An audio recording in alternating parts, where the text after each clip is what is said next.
Now we get to the fun stuff. Arnold. In the Arnold settings for your camera, the first thing you have is a camera pull down, which, just so you know, we're going to be using a standard perspective camera. If you did want an orthographic camera, you could have one. There's also a VR camera option here, which will set you up for those little virtual reality things where you can kind of scroll through them on your phone, which is cool. They're cool. I like them. I'll let you play around with that on your own. They're pretty easy. If you have questions, shoot me an email and we can talk about stuff. But they're easy. And we'll be sticking with perspective. I'm not going to adjust the exposure here because, again, I would want to do that in my post-production. So we'll skip that. Rolling shutter and rolling shutter duration are designed to help you with motion blur, and we're not ready for motion blur yet. So what I'm going to focus on here is depth of field. And depth of field is the idea that your camera has a focus distance.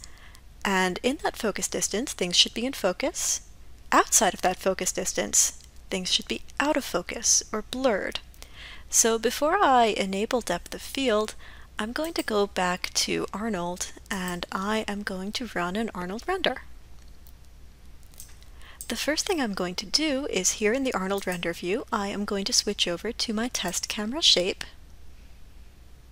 And then we'll give Arnold a second to adjust, and that is my test camera shape. Everything is currently in focus. So what I will probably do when this is done is just save a little snapshot so I can do some A and Bing. And now I can enable depth of field. Immediately, nothing's going to happen. And the reason for that is that my aperture size here is set to 0. And 0 is going to give me a very sharp aperture with no blur. So if I take this aperture and I turn it up, if I'm very lucky, I will indeed start to see some blur. And I think that I am very lucky. I'm so happy. Sometimes you do a demonstration and absolutely nothing works. So when something goes right, it's important to really enjoy that moment. And I'm going to enjoy this. You can see that very small changes to the aperture size will make a pretty big difference, and that's wonderful. So be very fine with your controls here. At present, everything is blurred, and that's because of the focus distance. It's set to 5 right now.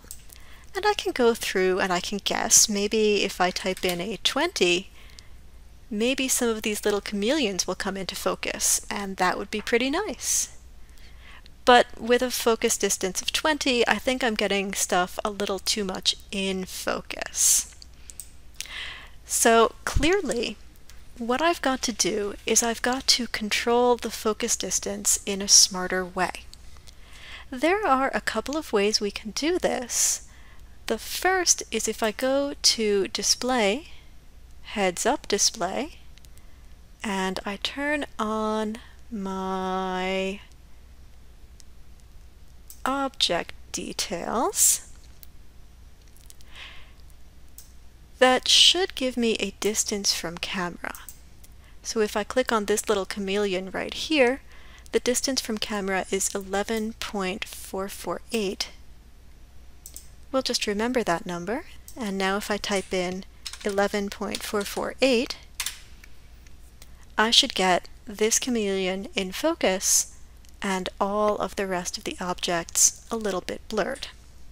So that's method number 1, and method number 1 is going to work fine for still objects, which is okay because that's the way that our homework works.